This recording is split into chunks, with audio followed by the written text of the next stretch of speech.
Alors, on va dans le menu Window Links, menu fenêtre, lien. On voit que InDesign sait où se trouve l'image sur le disque dur, il n'y a pas de problème. Mais c'est une image JPEG. Si je veux faire de la retouche couleur ou de la netteté dans Photoshop, c'est pas génial du tout. Il vaut mieux utiliser des images Photoshop. Bon, il se trouve que je me suis déjà cassé la tête à mettre l'image JPEG, donc qu'est-ce que je vais faire? Je vais demander à Photoshop, je vais aller dans Photoshop, il n'y a qu'une seule image à transformer, donc on ne va pas utiliser un script pour faire ça. Je vais aller dans Photoshop, faire une version PSD de l'image, puis, quand elle sera disponible dans le dossier couverture, là, que j'ai créé sur le bureau, je vais remplacer dans InDesign cette image JPEG par la version PSD. Alors on y va, vous allez lancer Photoshop.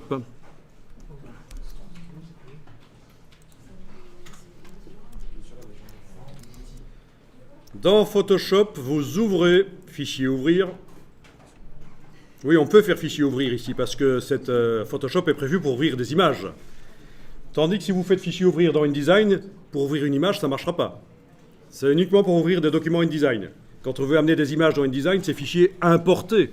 Mais ici, on est dans Photoshop, ça traite des images Photoshop. Donc je vais aller sur le bureau, dans mon dossier couverture, chercher mon dossier, mon image de l'attente. Voilà.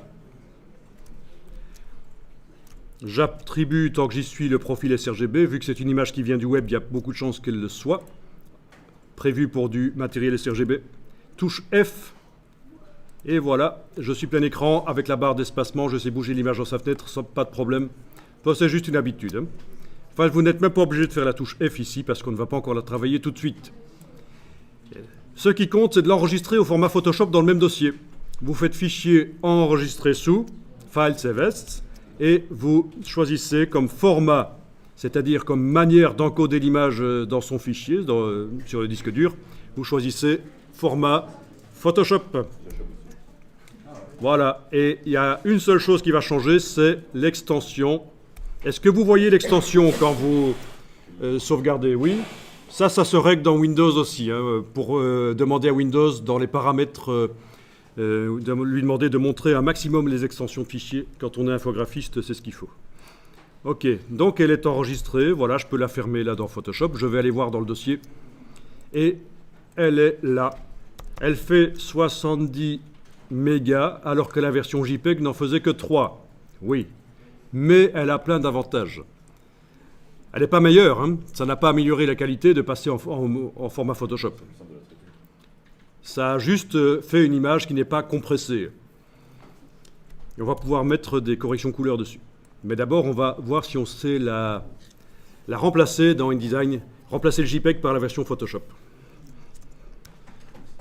Bien, de retour dans InDesign, vous avez sélectionné avec la flèche noire le bloc. Ça vous montre où se trouve l'image parmi tous les liens utilisés par ce document. Et le lien est en surbrillance sélectionné. Vous allez dans le menu de la palette des liens, demander rééditer le lien. Et vous allez jusqu'à votre dossier couverture. Cette fois-ci, vous choisissez la version PSD. Voilà. Et voilà, cette fois-ci, c'est marqué dans la palette des liens, c'est la version PSD qui est utilisée. On a fait un remplacement. Et normalement, tous les paramètres de l'image, la dimension, la position dans son cadre sont restés. Vous enregistrez le document que vous avez fait ça. Alors, ce qu'il faut bien comprendre, c'est que InDesign fonctionne avec un système de liens, c'est-à-dire que le document n'est pas plus lourd à cause de ça. Ce n'est pas parce que je viens d'utiliser une image de 50 mégas au lieu de 3 mégas que le document InDesign est devenu plus lourd. Regardez les tailles des documents dans mon dossier ici. Le document que je viens d'enregistrer là maintenant, 11h28, il est 11h28. Non, c'est passé à 29, quelle misère. Toujours les problèmes qui surviennent au moment où on ne s'y attend pas. Alors, le document, je rigole, le document ici, il n'est pas vraiment plus lourd que le précédent, il n'est pas plus lourd de 50 mégas parce qu'en fait, InDesign, le document utilise les ressources qui sont là. Donc je peux avoir des gigas de ressources là-dedans. le document InDesign ne sera pas plus lourd. C'est le principe. C'est le principe de ce qu'on appelle le lien. Travailler avec des images liées.